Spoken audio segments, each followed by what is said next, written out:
Okay, great. Honestly, fantastic reception to the first episode. You guys have been amazing. Smash the like button. Loads of views. Really nice comments. Thank you. Genuinely, thank you so much. But today's the big time we move on. Today, Revolution's in the books. It's time for Dynamite and Rampage.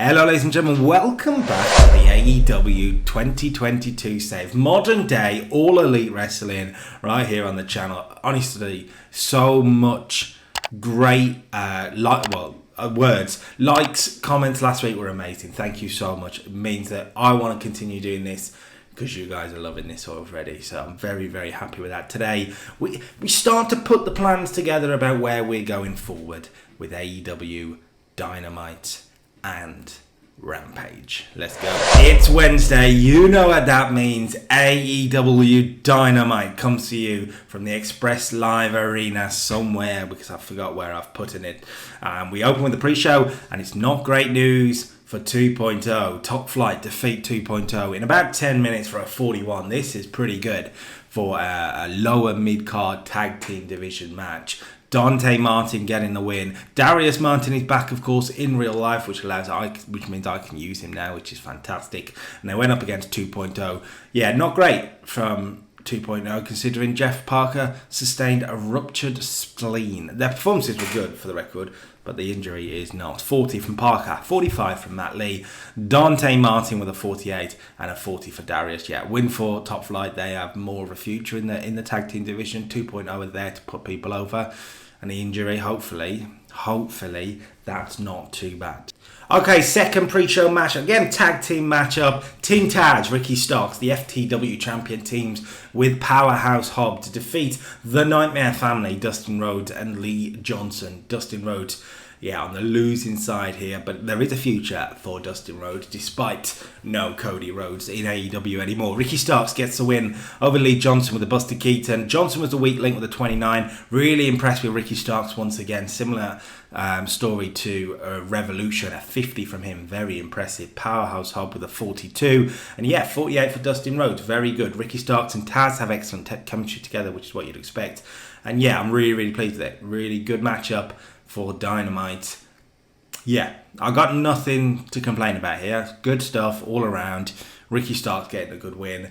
That's the pre-show done. Let's get on to the main show. You'll kick off with Excalibur saying what I said at the start. It's Wednesday. You know what that means. It's Dynamite. And we open up with Jon Moxley and Bryan Danielson for a 76. Now, before we get on to what I'm doing here, I should mention the real life AEW Revolution. They brought in William Regal.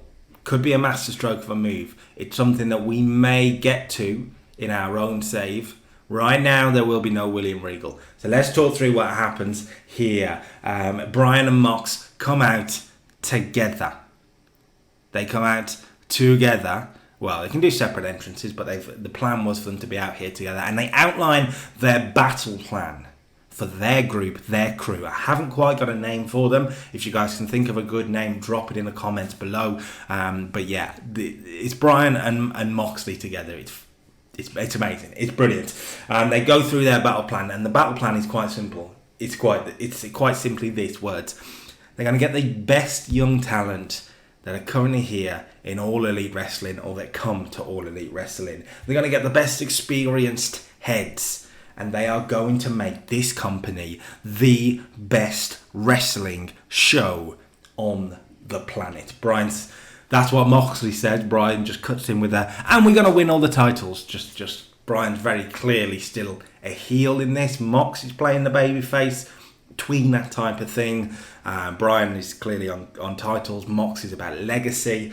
They introduced Serena Deeb. Serena Deeb is here, part of this crew. will be overseeing the women's side of their operation. And they say they will be keeping a very close eye on all that goes on tonight here on Dynamite and on Rampage as they look at who they can bring in to this corporation, so to speak. But Serena Deeb is in. That's the main thing. They lay out their battle plan and they introduce the head of the women's operation in this group. And there's no one better in my eyes than the experienced head of Serena Deeb. So that is exactly what we are doing. 76, really good segment, by the way. Danielson improvised well. Deeb brought it down a little bit, which is no surprise, but high storyline heat for it helped.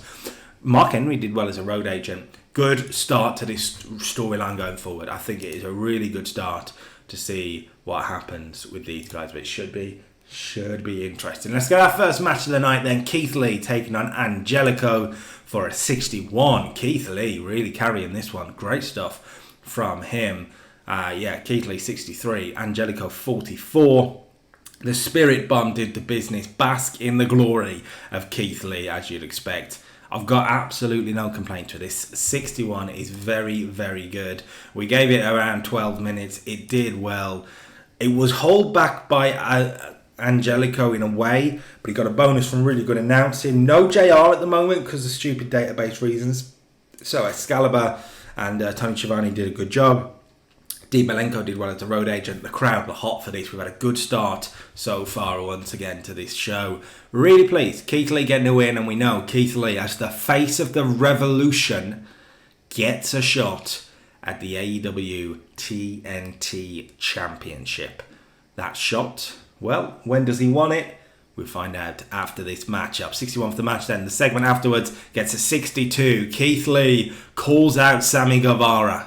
That's right, he calls out the TNT champion and he announces that he wants his title shot. He's cashing it in next week right here on Dynamite. Keith Lee setting up a big match for next week. Sammy Guevara, of course, accepts. And it's going to be Keith Lee versus Sammy Guevara next week on Dynamite for the TNT Championship. They shake hands and the match should be a good one. 62, really good. Good job from both guys off script. Really, really pleased with that one. Let's go backstage though.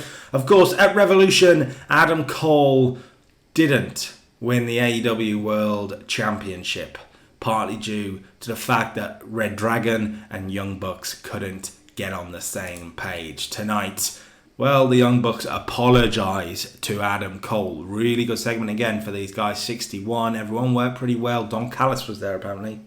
Okay, whatever game. The Young Bucks apologised to Adam Cole about Revolution. Cole says, listen, Revolution's in the past now. Are we on the same page tonight? Because tonight in the main event, it is Hangman Adam Page versus Kyle O'Reilly.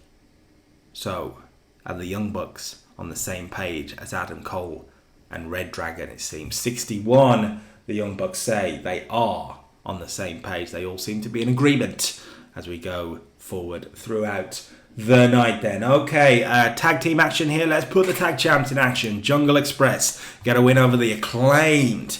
The Acclaimed have arrived, but they haven't won tonight. Really good performance from Jungle Boy, carries this one. 64 from Jungle Boy, 49 from Luchasaurus, 39 apiece for the heels, who had great chemistry when teaming together. Just a way to show what the tag team division's got and what the tag team champions have got. They got just over 15 and a half minutes to really put on a good match. Jungle Boy got the win with a Canadian Destroyer. We will be changing the name. I think Jungle Express is the actual name, right? So we will be changing that very, very soon. I am pretty pleased with this. Really pretty pleased with this. I think it's a good match. It's a good spotlight for the tag champs, basically, is what we've done here. We've tried to show the world what the tag team champions are about. Jungle Boy, yeah, he's the man to watch in that tag team. We all know that, but that's pretty good. Post-match, let's show what the tag team division is all about, though, as a number of different contenders come out. That's right. It's similar to an angle they did on NXT UK a while ago, where they had them all pop up in different parts of the arena. That's what we're going to do here. You've got a lot of people involved, not just the people on screen. So the House of Black are up in the rafters. You also see the Gun Club. You also see Private Party, Men of the Year. And then the Young Bucks come out on stage. They clearly want the tag team championships. That means a lot to the Young Bucks. But then they're joined on stage by Red Dragon. And Red Dragon and the Young Bucks end up arguing to end the segment. They look like they were on the same page. Well, that was not expected, that Red Dragon would come out here. 59 for this is pretty good. Not bad. Could have been better. Could have been worse. Fine what it is. Official debut in the save, technically, in terms of for Brody King, whatever. We can get over it. Yeah, good stuff. And we'll continue. Britt Baker cuts a promo. She's interviewed by Tony Schiavone, Jamie Hayter, and Rebel with her. Makes it quite clear. Britt Baker, DMD, wants the Women's Championship back. It is quite simple what she wants, and she wants it back. She says Revolution was a mistake, and they will put it right. And she says they, because on Rampage it's Britt Baker and Jamie Hayter in a tag team contest. And if Britt Baker's team wins, Britt Baker will be receiving a Women's Championship rematch in 2 weeks right here on Dynamite. So, Jamie Hayter. It's time for Jamie Hayter and the DMD to put things right. That's how Britt Baker sees it. Jamie Hayter has got some making up to do, and Rampage is when she needs to do it. Okay then, Adam Cole tells Red Dragon to behave backstage for a 51. This could have been better, I'll be honest. This absolutely could have been better. I can't see my notes, so I'm just going to move that there. Yeah, it's this. Look, Adam Cole makes it quite clear. He speaks to Kyle O'Reilly, he speaks to Bobby Fish. He says, listen, you guys need to focus on the plan tonight. You didn't need to be out there. You didn't need to be antagonising the Young Bucks. Fine, you want the tag team titles, and so do they. That's fine. But did you really need to go out there just to... It wasn't needed. Now, get on the same page. Let's get this done tonight. Adam Cole's got a plan, and it seems to surround Hangman Adam Page, but only if you can get his crew on the right page indeed. So, yeah, that's fine. Women's action then. Hikaru Shida picks up a win over Penelope Ford for 53. 12 minutes or so for these. The Tamashii no Freak. I don't know what that is, but she wins with a finisher. Hikaru Shida gets a clean win here. 54 from her. 35 from Penelope Ford. I've got no real problem with this at all. 53 for a mid-card women's match. Very, very good. Hikaru Shida is very, very good, and I plan on using her going forward, as we will see later in the show. Okay, it's time for him. The scumbag, the man who is better than you, and you know it. MJF. I've hit 60. I've hit the next segment, 67. Let me talk you through this one. MJF comes out. Wardlow, Sean Spears, Dax Harwood, Cash Wheeler, and basically the whole Pinnacle by his side. MJF is bragging about the victory over CM Punk. MJF calls himself the toughest man in AEW with that win. Did you see what he did to get that win? He showed how tough he is, but not just that. By beating CM Punk, the fans may as well accept it. You can call him the best in the world. MJF stealing the catchphrase from CM Punk there. Well, at this point, the music of Eddie Kingston hits, and Eddie Kingston comes down with a mic in hand, talking about how MJF thinks he's a tough guy. Well, here's the thing. While Eddie Kingston may not have always agreed with CM Punk, what he does agree with CM Punk is that MJF is an asshole. And quite simply, the fact that he thinks he's the best in the world and the toughest guy here in AEW, well, Eddie Kingston has a problem with that. He wants to know how tough MJF is, and he's ready to fight. But Eddie Kingston's mouth gets him into trouble. Eddie Kingston's hot-headedness gets him into trouble, because who the hell wants to go and fight when the Pinnacle are in the ring? Well, Eddie Kingston does, and it doesn't work out for Eddie Kingston. He's beaten down by the Pinnacle, but he's made it very clear. MJF's a tough guy? Let's find out if he's a tough guy. 67. Yeah, it's okay. Could have been better. Could have been worse. we're going to get a lot of these sort of middling segments at the moment for TV shows. That's what we expect. But there's a lot of talent we can build around. Eddie, Kingston, MJF is the feud going forward. Yeah, I'm intrigued by this one. Very, very intrigued. And I hope you guys are too. Okay, backstage, we said Serena Deeb is the head of the women's part of the stable. Well, she's got her eyes on someone to join the cause. That someone, Hikaru Shida. They're former rivals, of course, Shida and Serena Deeb. Now, I know in real life, Serena Deeb took Shida out and Shida came back last week. You kind of got to push that aside. I'm trying to tell a different story here with these guys. Hikaru Shida's back, Serena Deeb's there. And Serena Deeb lays it on a plate here for us. She says quite simple, look, while me and you may not have always got on, I have always respected you. Now, I'm in a different stage of my life. I'm in a stage where I need to give back. And we need to prove that AEW is the place to come for women's professional wrestling. So, Hikaru Shida, are you with us? Or are you against us? Hikaru Shida, quite frankly, says, no. Absolutely not. Serena Deeb can promise this, can promise that. She can promise she'll get the title back for Hikaru Shida, but Hikaru Shida has no plans to team with a scumbag like Serena Deeb. That is not going to go well with Serena Deeb. Hikaru Shida seems to be setting up a feud here with Serena Deeb, and maybe somebody that Serena Deeb brings on board. Maybe. Where we go? We'll see. Okay, tag action then. We've managed to fit in one more match. So we did indeed. The House of Black get a win over Bear Country for 54. The idea was I wanted to show the House of Black as these vicious monsters. Who better to put them over than two big blokes? And that's right. That's what we did. Malachi Black pinning Bear Bronson with an Awari... the Black Mass, isn't it? Let's be honest. Malachi Black carried it with a 61. Brody King only a 37. So a lot of work to do for Brody King, but we'll get there. We'll get there. 35 each for the Bear Country tag team. 35 and 34 even. 54 isn't bad at all. Again, it really isn't bad. And I'm really intrigued what we're going to do with the tag team division. I'm really intrigued what we could do. Okay, backstage, Chris Jericho approaches Sammy Guevara only for a 46. Really not great here from these guys. I wonder why. Jake Hager maybe bringing it down. Anyway, he approaches Sammy Guevara and says, listen, now that Ortiz and Santana have left the Inner Circle, because that's what we're going to go with. I don't know what they're doing in real life, but we're going to go with that they've left the Inner Circle. Chris Jericho, Sammy Guevara, and Jake Hager need to hold the Inner Circle together. The Sex Gods, or whatever they're called, need to hold the Inner Circle together. And Jericho says, to prove this, I've spoken to Tony Khan.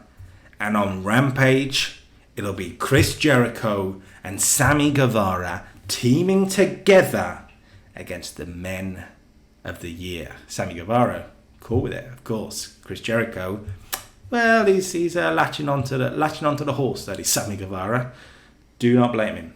Do not blame him at all. Right, we're going to run through some matches for next week. I don't think I've put them in on here because I was running out of time, but I'm going to run through some for you now.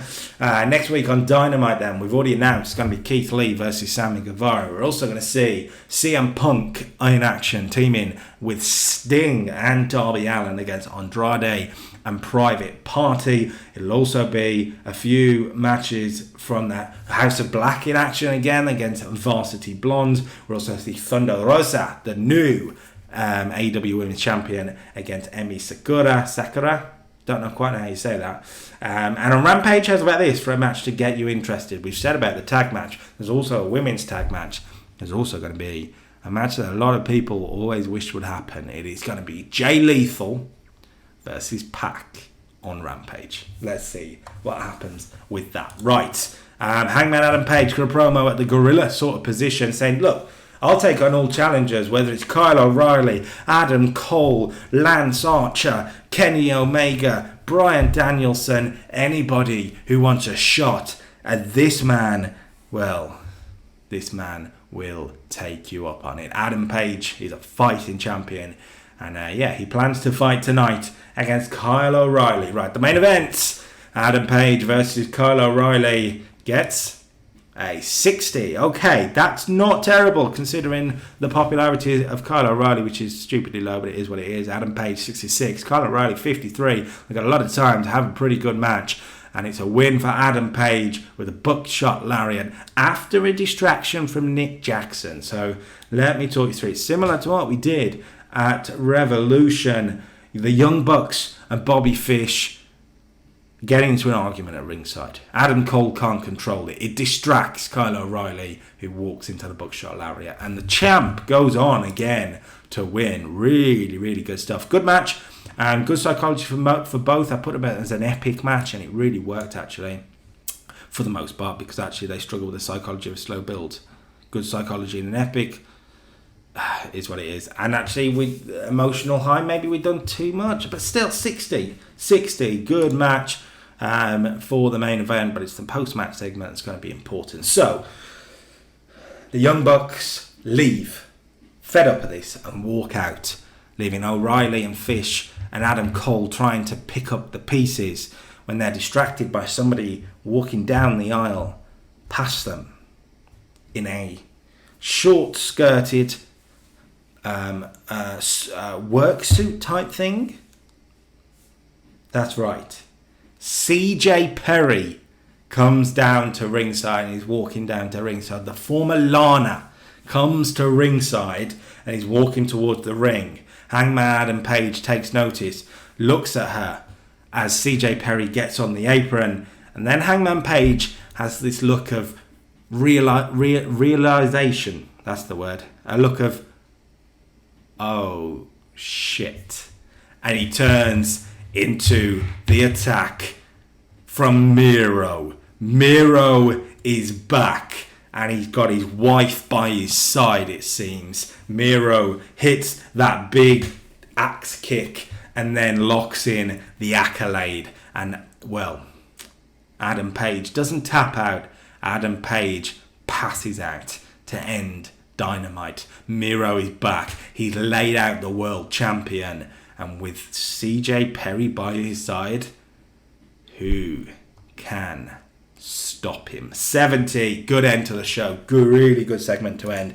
And that gives us, for our first Dynamites, we'll try again, a 65. Okay, that's not bad. That is not bad at all. Boosted by that big segment to end and a big segment to start. But the rest of the show was good without being amazing. You've got to remember this game, how the game works, you know what I mean, with the databases. But still, I'm really impressed by the tag divisions today. Really good matches. Keith Lee getting a big win. We set up some good matches for Dynamite and Rampage, which we'll do in just a second. But Dynamite next week. Oh, the TNT Championship on the line. Oh, Sting and CM Punk in action. I'm looking forward to it. Okay, then Rampage. Let's get this going. We open up on the pre-show. 48 for this one. The Best Friends defeat Nick Comoroto and QT Marshall with the awful waffle. QT Marshall probably should have took the pin, but it's on the pre-show. It's a dark match for the crowd, so it's not too bad. Chuck Taylor and Trent Beretta get the win. 54 for Chuck. Trent 53. 35 for QT. 27 for Nick Comoroto. So it's interesting to see how these guys are performing. The Best Friends getting in 54 and 53. Very promising for their performances going forward. It's not the only dark match because, well, this is war. Wardlow gets a win over Fuego del Sol for a 33. Wardlow putting in a 46, by the way. Very impressive from Wardlow. A lot of star quality to Wardlow, so that will help him going forward. Hopefully he'll be involved in more segments, and we'll manage to push him further down the card. We will eventually get him to the level that he seems to be at in real life. It is what it is, right? We open up the main show, though, Rampage, with our announced team, Excalibur, Mark Henry, and Paul White. That's what we're going to go with, because apparently in the game it should work well together. We'll see. We're going to open up with the dream match, so to speak. Jay Lethal versus Pac. And it gets us a 48. Okay, Jay Lethal not quite at the level I want him to be at, but maybe this win over Pac will help it. 67 for Pac, Jay Lethal 39, and Lethal wins with a roll-up out of nowhere. Just catches Pac. He just catches it. It's two faces going one-on-one and having a good match, and Lethal, just maybe a little bit more experienced, gets the 1, the 2, the 3. Lethal wins. Post-match, Pac kind of accepts it, nods his head a lot, and lays out a hand to shake for Jay Lethal. Lethal looks like he's about to shake when the music of Bryan Danielson hits. Bryan Danielson comes out onto the stage on the mic, looking at the both of them, and just nods. He nods his head, and that's the moment that Jay Lethal strikes. Jay Lethal attacks Pac from behind, turning heel and joining the new group. So yeah, really good gimmick as a bitter veteran. The turn was a complete success. Jay Lethal has joined forces with Bryan Danielson and Jon Moxley and Serena Deeb. Lethal is part of the crew. Pac will not take that lying down, you would think. We're going to start a storyline with Lethal and Pac going forward. Yeah, I'm pretty pleased with this. Lethal joining Pac is good. We do need to build him up a bit, but that's okay. We'll do our best. I think there's a lot of talent with Lethal, and as a grizzled veteran with Danielson, there's a lot of potential there. I'm pretty pleased with it. Backstage, the TBS champion, Jade Cargill, is watching the domination, a repeat of the domination over, of course, Ty Conti at Revolution. She squashed her in our game, and we see that. She's happy, she's smiling when she's attacked from nowhere, from behind, by the other half of Ty J, Anna J. Gets the attack in on the champ. We're going to start a feud with Anna J and Ty Conti. 30, it's what I expected for these guys, really. Ruby Soho cuts a promo on Thunder Rosa. Ruby Soho wants the women's championship. She says, you're talking about Britt Baker. Hikaru Shida got a win. Let's talk about Ruby Soho. She wants some of the women's world champion. 54, really good promo from Ruby. I'm really pleased with that. That is good. Okay, Chris Jericho hypes up Sammy Guevara for a 44. These guys, it's not started well, their segments together. I don't quite know why. Maybe Sammy is lower than I think. Maybe. Penalised for using a gimmick that's not suitable for a baby face. Interesting. Okay, so we're going to have to look at that. The gimmicks in the database must be wrong. We'll have a look. 44 is fine for what it is. Let's go to that women's tag team match then. It's Britt Baker and Jamie Hayter getting a win over Chris Statlander and Kiera Hogan. A win for Britt Baker, submitting Chris Statlander with the hook thing she does. Britt Baker, 58, carries it. Of course, Jamie Hayter, 40, not bad. Chris Statlander put in a 48, though. Really good from her. Gets a 51 altogether. Kiera Hogan with 33. Yeah, this is fine, too. Look, we're not going to be hitting the levels. We are not going to be hitting the levels that we even did on the pay-per-view on TV shows. We know that. We've got to build a lot of guys up. We're going to start to do that here. Britt Baker and Jamie Hayter getting a win. A little bit of dissension between Baker and Hayter, but this time Hayter takes out Hogan to help Baker, and seemingly he's back in the good books. Britt Baker gets the win, which means 2 weeks' time on Dynamite, it's Baker versus Thunder Rosa for the Women's Championship. 51, good stuff. Okay, 57 for the post-match angle with Britt. Well, quite simply, warning Rosa that the fairy tale will be over in 2 weeks. Good promo from her. 57, that's pretty good. Okay, let's have a look at Lance Archer, shall we? With Jake Roberts, his manager. 61. Lance Archer, well, he reveals that the Dan Lambert deal has expired, and they need to dig deeper. That's what Jake Roberts says. He says, you and me, we need to dig deeper into our souls, into our black souls, to find your destiny. Lance Archer, well, just a shot to the rest of the roster. He's still here, and he is more determined than ever to be a problem. Lance Archer's heel has a lot of interest for me. 61. Let's see how that goes. Going forward. Okay, the Pinnacle of Backstage talking about Eddie Kingston's challenge on Wednesday, and Sean Spears confidently offers to take out Eddie Kingston next week on Rampage. MJF is pleased with it. He's like, yeah, sure, okay. Sean Spears turns to Wardlow and says, no, it'll be fine, won't it? We've got this big guy, right? Seemingly clear that Wardlow needs to be the difference for Sean Spears against Eddie Kingston next week. We'll build on that next week on Rampage 63 though. Good stuff. Really, really good stuff. Okay, main event time. It is Sammy Guevara and Chris Jericho against the Men of the Year, and he gets us a 61. Good way to end the show, really. Chris Jericho carried it with a 69. Sammy Guevara 54. The heels 49 and 45 apiece. Dan Lambert did good work at ringside.